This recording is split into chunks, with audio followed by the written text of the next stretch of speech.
Salamat sa Panginoon. Amen. Kakaunti tayo ngayon, kaya medyo malaki-laki ang tatanggapin natin. Amen. Kasi kaunti lang tayo maghahati-hati. Purihin ang Panginoon na talagang salamat sa Diyos. Praise the Lord. Dahil talagang pinagpala tayong lahat sa gabi nito. Ayan. Di ba pag mayroon halimbawa, 1,000,000 tapos 100 kayo, nagkakaunti lang. Hindi lang tayo yan. Malaki lang yung papartihin natin. Salamat sa kapatihan ng Panginoon. Tayo po muna yung manalangin. Father God, salamat po Ama dahil kami Panginoon hindi na po sa lugar dito. Father God, upang makapag-aral ng salita Panginoon. Salamat sa pagmamahal mo sa iyong mga anak Panginoon. Dalangin ko Lord, bigyan mo Panginoon ng katalinuhan ng bawat anak mong narito Panginoon. Upang maunawaan namin Panginoon ang iyong mga salita Father God. Kasi sa mga salita mo ito Panginoon, kami po'y magkakamit ng pagpapala Father God. Salamat po Ama, dalangin ko Lord at bigyan mo Panginoon ang kapangyarihan ng iyong mga salita sa buhay ng bawat isa Panginoon ang titiwala sa inyo. Salamat po Panginoon, pagpalain mo ang bawat isa, pagmandalangin sa pangalan ng Panginoon Jesus. Amen. Thank you Lord. Hallelujah. Purihin ang Panginoon. Ang sarap ng mga testimony kanina, talagang mga biyaya na binibigay ng Panginoon sa atin. At talagang mga pagpapala na tinatanggap natin na talagang kahit tayo ay minsan parang kulang pero dahil sa biyaya ng Panginoon ay sapat-sapat po ang ibinibigay ng Diyos. Pero alam niyo po ba na masigit pong mas malaki yung gustong ibigay ng Diyos sa atin. Masigit po na yung ating pong iniisip, yung ating gustong makamit, napakaliit po doon. Napakaliit po doon kung inisipin natin sa ibibigay ng Diyos sa atin. Magtiwala lang tayo sa Kanya. Gawin natin yung tunay natin pagtitiwala sa Panginoon. Sabi po niya sa kanyang mga salita sa 1 Corinto chapter 2 verse 9 hanggang 14. Sabi niya rito, sa verse 9, subalit tulad ng nasusulat, hindi pa nakikita ng mata o naririnig ng tainga, hindi pa sumasagi sa isip ng tao ang mga inihanda ng Diyos para sa mga umiibig sa Kanya. So napakalaki po ng halaga, napakayaman po ng Panginoon para ibigay sa atin ang mga bagay na ito. Napakaliit po ng ating iniisip. Hindi po hagit ng ating kaisipan ang kayamanang ibibigay ng Diyos sa atin. Hindi pa po sabi niya rito, subalit tulad ng nasusulat, hindi pa nakikita ng mata o naririnig ng tainga, hindi pa sumasagi sa isip ng tao ang mga inihahanda ng Diyos para sa mga umiibig sa Kanya. Ganun po kalaki yung biyaya na ibibigay ng Panginoon sa atin. Sabi ko nga, bakit ako makapagsalita ng malaking pagpapala? Kasi ito po ay aking pong nakikita. Bagamat sabi nga dito, hindi pa nakikita, pero alam po ninyo, sabi ng Panginoon dito sa 2nd verse, sabi niya, ngunit ito'y inihayag na ng Diyos sa atin sa pamamagitan ng Espiritu. Sinasaliksik ng Espiritu ang lahat ng bagay, maging ang mga pinagkamalalim na bagay na may kinalaman sa Diyos. Sabi rito, hindi pa nakikita ng ating mga mata o narinig ating mga tainga, at hindi pa sumasagi sa isip ng tao ang mga inihanda ng Diyos para sa mga umiibig sa Kanya. Ang sabi ng Panginoon. Doon sa mga tao na hindi kilala ang Diyos. Kumbaga hindi niya alam yung kapangyarihan ng Panginoon, yung lalim ng kapangyarihan ng Panginoon, ito po hindi pa sumasagi sa kanilang kaisipan. Hindi pa ito sumasagi sa kanilang isip at hindi ito nakikita ng kanilang mga mata. At ito ay hindi pa nila nararamdaman itong inihanda ng Panginoon. Pero sa mga tao nagtitiwala sa Diyos, ang sabi rito, ngunit ito inihayag na ng Diyos sa atin sa pamamagitan ng Espiritu, sinasaliksik ng Espiritu ang lahat ng bagay, maging ang mga pinakamalalim na bagay na may kinalaman sa Diyos. Sa mga tao na nakaunawa ng banal na Espiritu, sa mga tao na nakaunawa ng sinasabi ng Panginoon, ito po ay hayag na. Ito po ay alam na niya. Ito po ay alam na natin na ibibigay ng Diyos sa atin. Kaya nga nasasabi ko na may malaking biyayang darating ang Panginoon dahil ipinakita ng Diyos sa akin kung gaano malaking pagpapala ang ibibigay niya sa mga taong nagtitiwala at lubos na sa Kanya po nakatungtong ang pundasyon. Hindi sa sariling lakas. Tandaan ninyo ito, kahit anong gawin mong effort, kahit anong gawin mong sipag, kahit anong gawin mong pamamaraan para ikaw ay umangat sa buhay, hindi mo kayang pantayan ang yaman na ibibigay ng Diyos doon sa mga tao nagtitiwala sa Kanya. Amen. Sabi ko nga, ilalaban ko yung aking sarili at sa ibang taong masipag na halos gawing araw-gabi ang pagtatrabaho. Ilalaban ko, araw-gabi ako mananalangin. Titignan ko pagdating ng panahon kung sino ang mayaman sa aming dalawa. Dahil nasubukan ko na po yan. Na pagdating sa pagtitiwala sa Panginoon, sabi niya rito, hindi pa nakita ng mga mata, hindi pa narinig ng mga tainga, hindi pa sumasali sa isip ng tao ang inihanda ng Diyos. Yun yung mga taong hindi alam ang kalooban ng Panginoon. Pero sa mga taong nakakakilala sa Panginoon, sabi niya rito, ngunit ito inihayag na ng Diyos sa atin sa pamagitan ng Espiritu. Sinasaliksik ng Espiritu ang lahat ng bagay, maging ang mga pinakamalalim na bagay na may kinalaman sa Diyos. Ito po'y sinasaliksik ng Panginoon. Alam, sa atin po na mayroong kaunawaan sa salita ng Panginoon, makakamit mo yung biyaya sa pamamagitan ng pagtitiwala mo sa Diyos. Alam po ninyo, sa sobrang trabaho natin, sa sobrang pagsisikap natin, ito po ay makasasama sa ating kalusugan. Ang sabi ng Panginoon, ang aking mga anak ay hindi ko pinahihirapan. Kusang dumarating ng mga pagpapala kung ikaw ay nagtiwala at mayroong kang pananampalataya sa Panginoon, ibibigay po ng Diyos ang para sa atin. Amen. Sabi nga sa kasabihan sa mundo, sabi niya, ang kapalaran kusang dumudulong, kusang lumalapit kung sadyang sa atin. Pero sabi ko, ang biyaya ng Panginoon para ng anino na pag nakaharap ka sa Kanya, siya ang hahabol sa iyo. Pero pag tumalikod ka sa Panginoon, kahit anong habol mo, hindi mo makakamit ang biyaya mula sa Panginoon. Kasi lihis ka sa salita ng Diyos. Ang sabi po sa verse 11, walang nakakaalam sa iniisip ng isang tao, maliban sa kanyang sariling espiritu. Gayon din naman, walang nakakaalam sa mga iniisip ng Diyos, maliban sa espiritu ng Diyos. Ang iniisip po ng Diyos, ang kaalaman ng Panginoon, alam po natin kung nasa atin ang espiritu ng Panginoon. Alam mo kung ano yung magiging kinabukasan mo at alam mo yung mangyayari sa future mo kung nasa iyo ang banal na espiritu. Bakit ka maghihirap? Bakit ka magsasakripisyo, papatayin mo yung katawan mo para kumita ka? Kaya ka naman ng Diyos pagpalain. Ang sabi ng Panginoon, lahat ng taong inuuna ako, sumusunod ang blessing. At kailanman po, hindi magkakamali ang salita ng Diyos. Bakit po may mga taong nagsasakripisyo na hihirapan sa buhay kasi kulang sa pananampalataya sa Panginoon? Kulang sa pagtitiwala sa Panginoon. Sinasabi niyang sa hindi pananampalataya, pero hindi niya ito kayang gawin sa kanyang sarili. Ang effort niya, lakas niya, ay sa kanyang katawan.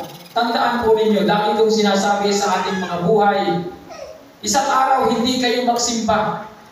Isang linggo hindi kayo magsimba. 2 linggo hindi kayo magsimba. Magtrabaho kayo. Kumita kayo ng 1,000. Pero tandaan ninyo, pag kayo'y magkaroon ng problema at magkasakit, hindi rin kayo makakapagtrabaho. Sino ngayon ang magbibigay ng yaman sa inyo? Sino ngayon? Kaya sabi ng Panginoon, mahalin mo ang templo ng banal na espiritu at walang iba kundi ang ating katawan. Mahalin mo ito at magtiwala ka sa Diyos at mas babasbasan ka ng Panginoon. Ang sabi niya sa verse 12, ang tinanggap natin ay hindi ang espiritu ng sanglibutan ito, kundi ang espiritu mula sa Diyos upang maunawaan natin ang mga kaloob niya sa atin. Hindi po ba natin naunawaan ang kaloob ng Diyos sa atin? Bakit tayo nagsisikap, naghihirap sa buhay nito para lang sa kakainin mo? Para lang gusto mong makamit yung lahat ng bagay, pero ito ay ginagawa mo sa iyong sariling kapamaraanan. Kaya nga sabi ko kay Jojo, sabi ko sa kanya, anak, lahat ng gusto mo, sa Diyos mo ipagkatiwala. Kahit matulog ka pa sa bahay mo, basta't ang puso mo'y nagtitiwala at nananampalataya sa Diyos, at ang lahat ng oras mo, ibinibigay mo sa Panginoon, piling may pumatok sa iyo isang araw at sasabihin sa iyo, anak, ito na yung video para sa iyo. Ang kapangyarihan po ng Diyos, hindi natin kayang pantayan. Amen. Lahat po ng bagay na gusto natin, sinabi ng kanyang salita, unahin mo ako, anak.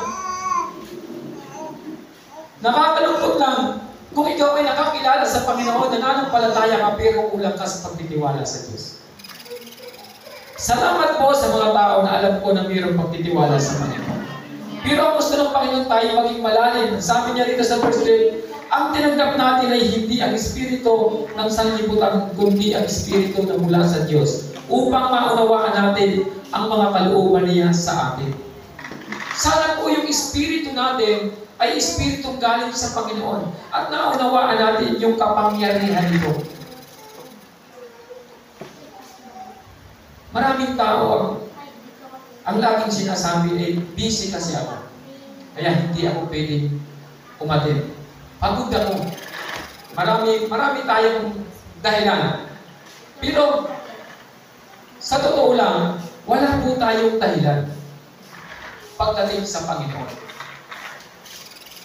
Siguro po, may mga tao na nagtitiwala at nagsasabi na 100% ng pananampalataya ko sa Panginoon. Pero ang sabi ng Panginoon, anak, hindi mo ako pwedeng pagtaguan. Alam ng Diyos ang ating mga puso at alam ng Diyos ang ating inuuna sa ating mga buhay. Kaya kung minsan may mga biyaya ang Panginoon hindi natin makamit kasi po, hindi tayo nagtiwala sa Panginoon. Ang sabi niya sa verse 13, kaya nga kami ay nangangaral hindi sa pamamagitan ng karunungan ng tao, kundi sa pamamagitan ng Espiritu. Ang ipinapaliwanag namin ay mga katotohanan espiritual para sa mga nagtataglay ng Espiritu. Sabi ko nga sa inyo, hindi ako magtuturo dito ng gusto nyo. Ang ituturo ko dito ay yung kailangan ninyo. At ang kailangan ninyo ay magtiwala sa Panginoon, palakasin ang pananampalataya. Ang sabi ng Panginoon, ang pananampalataya ay nakakapagpalipat ng bundok sa dagat. Ganun po yung oray ng pagtitiwala ng natin sa Panginoon. Bakit ka nangangamba sa iyong pangailangan? Bakit mo pinahihirapan ang iyong sarili? Paano kung pagod ka na, hindi mo na kaya at lagi mong hinahabol yung yaman na kailangan mo? Paano kung ikaw ay magkaroon? Ma-aksidente ka. Maaabot mo pa ba yung gusto mo? Hindi na. Hindi mo na ito maaabot. Pero kung gagawin mo lamang sa buhay mo, magtiwala ka sa Panginoon, magtrabaho ka ng sapat lang sa pangailangan mo, magtrabaho ka lang ng 8 hours, para maging yung katawan mo ay maging maayos, malakas ang iyong resistensya, malakas ang iyong pangatawan, may tiwala ka sa Diyos, ibibigay ng Panginoon yung pangangailangan po natin. Amen. Ang sabi po sa 14, sapagkat ang tao hindi nagtataglay ng Espiritu ay hindi kayang tumanggap ng mga kaloob mula sa Espiritu ng Diyos. Hindi po natin kayang tumanggap, sabi dito, sapagkat ang tao hindi nagtataglay ng Espiritu ay hindi kayang tumanggap ng mga kaloob mula sa Espiritu ng Diyos. Bakit ko po nasasabi sa inyo yung mga pagpapala na darating sa atin? Kasi po na ito po ay ipinaliliwanag ng Panginoon sa pamamagitan ng Kanyang Espiritu. Ibinibigay po itong Kanyang pagkita, itong gusto niyang ipaiwatin, itong gusto niyang sabihin, ay naibibigay at nangyayari dahil mayroon po tayong connection sa Panginoon. Para sa kanila, kahangalan ang sabi nito, sapagkat ang taong hindi nagtataglay ng Espiritu ay hindi kayang tumanggap ng mga kaloob mula sa Espiritu ng Diyos. Ito po yung mga taong hindi nagtitiwala, kaya nga sabi hindi niya kayang tumanggap ng mga bagay mula sa Espiritu. Hindi niya naunawaan ang tinasabi ng Panginoon. Para sa kanila, kahangalan ang mga iyon at di maunawaan sapagkat ang mga bagay na espiritual ay maunawaan lamang sa paraang espiritual. Sa ating pong buhay, sa ating pananampalataya sa Panginoon, marami pong bagay na hindi natin kayang unawain kung wala po ang Espiritu sa atin. Pag naunawaan po natin ang Espiritu ng Panginoon na kaya po tayo ipagtanggol, sabi ko nga, ang Espiritu ng Panginoon siya yung nagpapaliwanag sa atin at siya yung komunikasyon natin sa Ama. Kaya po tayo ay nagkakaroon ng, kumbaga, pagtawag natin sa Kanya, napapakinggan ng Kanya tayo. Kasi yung Espiritu na ibinaba, kasi nung umakyat ang Panginoong Hesus sa langit, nung nandito pa siya, wala pa yung Espiritu, Ngunit nung umaksat siya, binaba ang banal na Espiritu, kaya sabi niya sa kanyang mga alagad, maghintay kayo sa Judea, ibababa ang banal na Espiritu, dahil yun ang magiging alalay natin. Yun ang mag-aalalay sa atin, yun ang gagawa sa atin, para malaman ng Ama kung ano yung ating ginagawa at ano yung ating kalooban. Pero ito po hindi naunawaan ng taong walang Espiritu mula sa Panginoon. Ang sabi dito, ito ang paniniwala nila, ito ay isang karangalan. Ngunit sa mga tao nagtataglay dito, ito po ay isang biyaya at pagpapalang malaki mula sa Panginoon. Ang sabi sa 15, naunawaan ng taong nagtataglay ng Espiritu ang kahalagahan ng lahat ng bagay, ngunit hindi siya naunawaan ng taong hindi nagtataglay ng Espiritu. Pag nagtataglay po tayo ng Espiritu mula sa Panginoon, alam natin ang halaga ng buhay natin. Alam natin kung ano ang magiging future natin. Sabi ko nga, yung nakaraan hindi natin kayang baguhin, pero yung darating kaya natin baguhin sa tulong ng Panginoon. Ito lang po ay hindi mangyayari sa atin kung hindi po tayo nagtitiwala sa Panginoon. Sabi dito sa 16, sino ang nakakaalam ng pag-iisip ng Panginoon? Sino ang makakapagpayo sa Kanya? Ngunit nasa atin ang pag-iisip ni Kristo. Walang pwedeng magsabi sa Panginoon, pero nasa atin po ang pag-iisip ng Kanyang anak. Kaya yung iniisip ng Ama, alam natin. Kaya alam natin kung paano tayo kukuha ng pagpapala sa Panginoon. Alam natin kung paano natin ito makakamit. Kaya nga sabi ko nga, lagi kong sinasabi kay Jojo, anak, ang pagpapala ay hindi isang sipag. Ang mundo, sabi, magsipag kayo. Sa Biblia, masasabi ko rin, kailangan mong magsipag, magtrabaho. Pero hindi sinasabi na pahirapan mo ang iyong katawan para kumita. Maraming tao, siguro naman, hindi ligid sa inyo, maraming tao, nakaupo lang, pero ang yaman-yaman. Kasi ang wisdom niya nakapang. Pinag-aaralan ng lahat, nakaupo lang siya. Ang daming tao nagtatrabaho para sa kanya. May tao araw-gabi nagtatrabaho, pero ang pagkain niya sa pantang, kinukulang pa. May mga taong nakaupo lang, pero ang daming pera. Sabi ko nga, ilalabang ko ang sarili ko at sa taong masipag. Mananalangin ako 24 hours, magtrabaho ka 24 hours. Titignan ko kung sino nga angat sa buhay sa ating dalawa. Baka 24 hours ka magtrabaho, 1 linggo lang may sakit ka. Ako, 24 hours manalangin, 1 linggo lang, laking pagpapalang ibibigay ng Diyos sa akin. Hindi po tayo kayang payamanin ng 24 hours ng trabaho. Tandaan ninyo. Ang kikitain nyo, tama lang ipagawin ng magiging karamdaman. Kaya ini-encourage ko po kayo na magtiwala sa Panginoon. Ang pagtitiwala sa Diyos ang siyang magbibigay ng biyaya sa iyo. Ang sabi po, ulitin ko lang mga verse, ang sabi niya rito sa unang verse sa 9, subalit tulad ng nasusulat, hindi pa nakikita ng mata o narinig ng tainga, hindi pa sumasagi sa isip ng tao ang mga inihahanda ng Diyos para sa mga umiibig sa Kanya. Napakalaki po nito. Hindi po, sabi nga, pero alam po ninyo, ito'y alam ng tao na may Espiritu mula sa Diyos. Kaya nga nababanggit ko na napakalaking pagpapalang ibibigay ng Diyos kasi mayroon pong ipinakikita ang Panginoon sa akin. Kaya ang sabi niya sa verse 10, ngunit ito'y inihayag na ng Diyos sa atin sa pamamagitan ng Espiritu. Sinasalisik ng Espiritu ang lahat ng bagay, maging ang mga pinakamalalim na bagay na may kinalaman sa Diyos.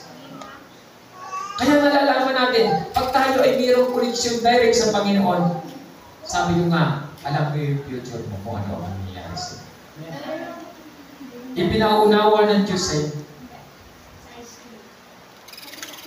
Ang biyaya at yaman, hindi po yan nakukuha sa 24 hours na pagtatrabaho. Marami akong nalaman mga testimony.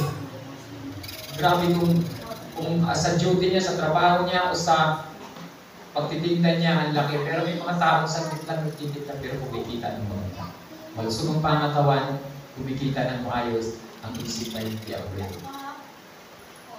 Sana po alagaan natin yung katawan na binigay ng Panginoon sa atin. Hindi ko sinasabing hindi kayo magtrabaho, pero sana maging balance po tayo. Dahil minsan lang po tayo mabuhay sa mundo at hindi na ito maulit. Kung meron po sanang sunod, okay lang. Magtrabaho ka kahit 25 hours pa. Kasi pag bumagsak at nawala, pwede ka rin mabuhay. Pero hindi na. Huwag natin sayangin yung binigay ng Panginoon sa atin. Binigay ng Panginoon sa atin na lakas. At gamitin natin ito para sa ikaluluwa natin ng Panginoon. Ang sabi niya sa verse 11, walang nakakaalam sa iniisip ng isang tao maliban sa kanyang sariling espiritu. Gayon din naman, wala nakakaalam sa mga iniisip ng Diyos maliban sa espiritu ng Diyos. Ang espiritu ng Diyos mula sa langit ay nasa kanyang mga anak. Kaya yung iniisip ng Ama, alam natin. Alam mo kung paano kanya pagpapalain. At dapat alam mo rin kung paano ka pagpapalain ng Ama. At ang sinabi ng Panginoon, ang sabi ng Panginoong Hesus mula sa Ama, unahin mo ako at idaragdag ko ang lahat sa iyo. Hindi mo ba ito naunawaan? Hindi mo ba ito naintindihan sinasabi ng kanyang mga salita? Unahin mo ako, anak, at ang lahat idaragdag ko sa iyo.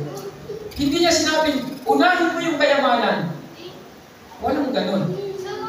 So kung ikaw ay mayroong espiritu mula sa Diyos, alam mo ang sinasabi ng kanyang mga salita.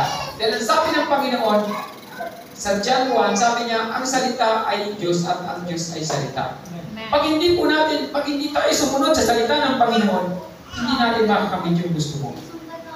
Kahit pag 34 hours ka pa magtrabaho. Sabi sa 12, ang tinanggap natin ay hindi ang espiritu ng sanlibutan, kundi ang espiritu mula sa Diyos upang maunawaan natin ang mga kalooban niya sa atin. Pag hindi mo ito naunawaan ang kalooban ng Panginoon para sa iyo, ibig sabihin, hindi mo tinataglay ang kanyang espiritu. Alam mo kasi pag tinataglay mo ang espiritu ng Diyos, alam mo kung anong meron siya na ibibigay sa iyo. Alam mo, nakaya ka niyang bigyan. Kung minsan kasi sabi ko nga, ang blessing po, ay ang pagsubok po ay hindi lang dahil sa meron, dahil sa ikaw ay wala. Hindi yun ang pagsubok. Yung wala ako, kailangan, hindi yun ang pagsubok. Ang pagsubok, pag ikaw ay meron, yun ay isa rin pagsubok. Yung pag ikaw ay meron na, kasi pag ikaw ay meron na, baka mabisi ka. Dami ko ng pera, nakalimutan mo ang Diyos. Kaya ang sabi ni Jabez sa kanyang panalangin, Panginoon, huwag mo akong paghirapin kasi baka isumpahin ka. Pero huwag mo naman akong payamanin lubos kasi baka malimutan kita. Pakiramdaman natin ang Panginoon. Pahalagahan natin ang salita ng Diyos. Alam po ninyo ako, umiiyak at alam niyo kung anong iniiyak ko. Gusto ko yung lahat ng taong nakakakinig ng aking mini-mensahe dito. Sana po, sabi ko nga, lahat ng sinasabi ko ito, hindi para sa akin. Ito'y para sa inyo. Amen. Ang ini-example ko dito, ang isang teacher, simula sa elementary o sa daycare, nagtuturo siya ng lahat para matutunan ninyo. Pagdating ng college, ng high school, nagtuturo yung mga teacher para kayo maging maayos ng mga tao, maging maayos ng mga mamamayan. Pagdating ng college, nagtuturo siya hanggang sa kayo makapagtapos, magkaroon ng diploma. Pag kayo nagka-diploma, nagkatrabaho na, sila ba ang nakikinabang ng Biblia niyo? Hindi po sila. Kayo. Sa lahat ng sinasabi ko rito, pag pinakinggan ninyo at sinunod ninyo, kayo ang makikinabang, hindi ako. Pero bakit inuulit-ulit ko? Kasi ayaw ko na pagdating ko sa Panginoon, sasabihan ako ng Diyos, hindi mo tinuro ang tama. Kaya nga sabi ko, hindi ko ituturo yung gusto nyo. Ang ituturo ko yung kailangan nyo. Ano ba yung kailangan nyo? Yung mabuhay ang inyong pananampalataya at magkaroon ng himala sa buhay ninyo. Managana kayo dito pa man sa mundo ito. Pero hindi po ito mangyayari kung hindi nyo ito tatanggapin. Ang isang regalo, pag hindi nyo tinanggap, kahit isang tampak yan, hindi mo pakikinabangan. Kahit bigyan mo kayo ng regalo, sinlaki na nito, pero ayaw man lang yung damputin. Hindi mo ito pakikinabangan. Mabubulok ito na hindi mo man lang mararanasan. Sabi nga ng Panginoon sa isang hari, na hindi siya naniwala. Sabi niya, bukas magkakaroon na. Sabi ng mga gitungin, magkakaroon na. Sabi ng propeta, bukas mananagana ng pagkain dito sa lugar na ito. Sabi ng hari, hindi ako naniniwala. Sabi ng propeta, makikita mo pero hindi ka makakatikim. At nung dumagsa ang maraming pagpapala, nagtakbuhan ng tao at naapakan yung hari. Nakita niya yung pagpapalang marami, pero siya ay namatay kasi naapakan siya ng mga tao. Ang nakinabang ay nagtiwala at nagkaroon ng pananampalataya sa sinabi ng propeta. Lahat po ng sinasabi ko ay ito po ay para sa pinapasabi ng Diyos. Hindi po ito sa akin. Kung sa akin lang, pwede naman na basahin ko na lang ito. Hindi ko na ipaliwanag kung ano ang ibig sabihin. Salamat sa Panginoon. Kaya sabi niya sa 13, kaya nga kami nangangaral hindi sa pamagitan ng karunungan ng tao, kundi sa pamagitan ng Espiritu. Ang ipinaliliwanag namin ay ang mga katotohanan espiritual para sa mga tagtataglay ng Espiritu. Sa Diyos po, iba po sa Panginoon at iba sa tao. Pero alam po ninyo, higit na mas masarap ang magtiwala sa Panginoon. Yung tagumpay natin, sabi ko nga kayang baguhin ng Panginoon ang future mo. Yung nakaraan yan, pero yung darating kaya itong baguhin. Salamat sa Panginoon. Dahil, sabi ko nga sa Panginoon, sa pagbibigay mo sa akin ng mga mensahe, Panginoon, lahat ito'y sasabihin ko, masakit man o hindi.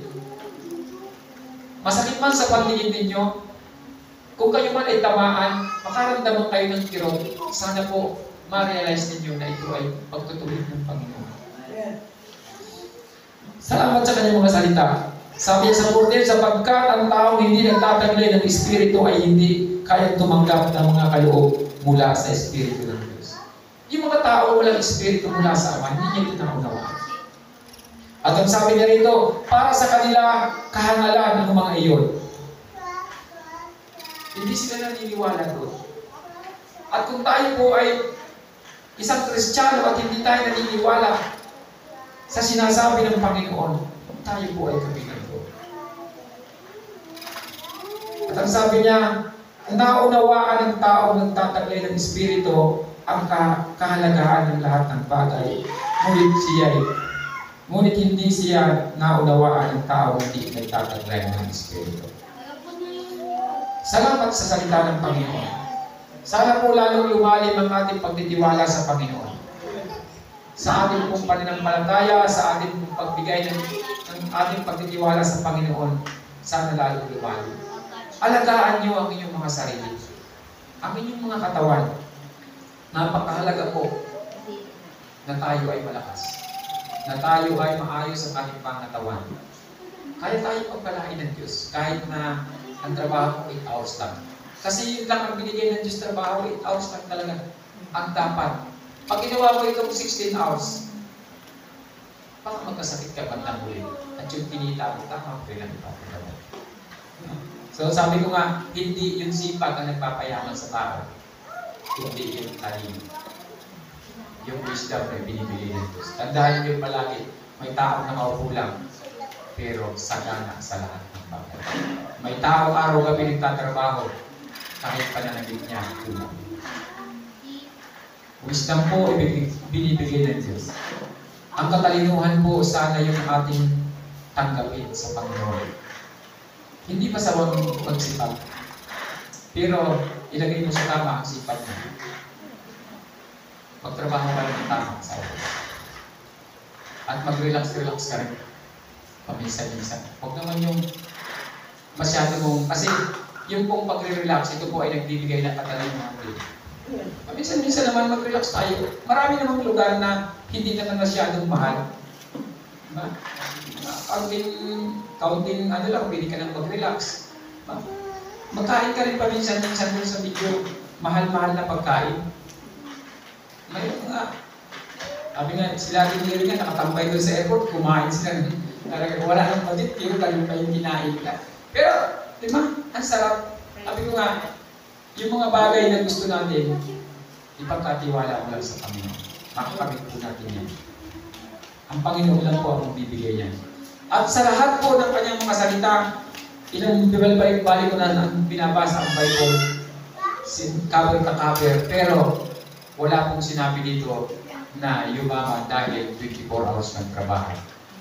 Pero meron dito, nagtiwala sa Panginoon at nagkaroon ng wisdom. Yumaman. Si Solomon po, hindi nagtrabaho, upo lang sa gold na upuan. Pero pinakamayaman. Dahil ang hiningi sa Panginoon, wisdom. Wisdom po ang hindi natin. At pag may wisdom ka, maraming tao sa palibot mo magtatrabaho para sa iyo. Bubuhayin ka nila. Pagkakaroon ka ng kayamanan mula sa Panginoon. Kaya salamat sa kanyang mga salita. Sana po lalong lumalim ang ating pagtitiwala sa Diyos. Hindi ko po ini-encourage na hindi kayo magtrabaho. Pero hindi ko naman ini-encourage na bubugin niyo ang katawan niyo para kumita ng malaki. Salamat sa Panginoon. Tayo po yung bukod manalangin. Father God, salamat po Ama sa mga pagpapala mo sa iyo. Sana po maunawaan nila Panginoon ng halaga ng iyong salita, Father. Sana po ito'y maipamuhay ng bawat isa at magkaroon ng tagumpay sa pamamagitan ng pagtitiwala sa iyo. Salamat po Ama, pagpalain mo ang mga anak sa lugar nito, Panginoon. Ito ang dalangin sa pangalan ng Panginoon Jesus. Amen. Thank you.